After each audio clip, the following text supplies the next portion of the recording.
हद हो गया, रितेश पांडे जी का मूवी थिएटर में नहीं लगा।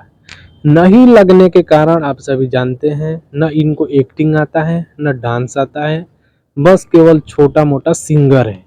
लेकिन फिर हद पे हद तब हो गया जब यूट्यूब पे इनका फिल्म रिलीज होता है और यूट्यूब पे मात्र 2 दिन में 5 लाख व्यू ही मिलता है।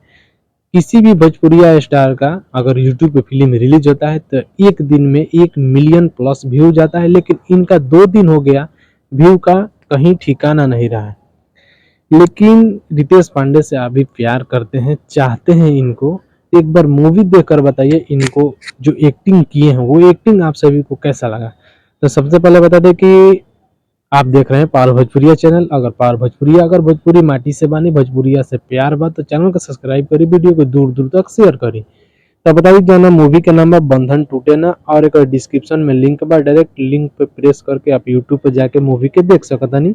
देखला के बाद कमेंट कर बताइए मूवी कैसन लागला, काहे से कि यही थी एक अपडेट भोजपुरी के पूरा तमाम जितना अपडेट बा आप सभी के बीच ये पावर भोजपुरिया चैनल पे देखे सुने के मिलेला। लेकिन रितेश पांडे के बात करते नहीं, भोजपुरी यही से पीछे बाटे। एक मेन रीजन वही बा कि बहुत सारा नौजवान अभी जौन सिंगिंग के मामले में बहुत अच्छा सिंगिंग कर लेला लोग, गाना सुपर डुपर हिट चल जाला, 100 मिलियन के क्लब में शामिल हो जाला, तो सिंगिंग पर ध्यान देत देत उ लोग डायरेक्ट ना एक्टिंग सीख पावेला लो, ना डांस सीख पावेला लो, और डायरेक्ट मूवी निकाले चल देला लो, मूवी रिलीज करे चल देला लो। एकरा चलते ना एक्टिंग ना डांस कुछ आवेला ना, ओकरा चलते ना लोग भोजपुरी इंडस्ट्री के लोग जे बाटे उ जाके थिएटर पर मूवी इनकर लोग के ना देख पावेला।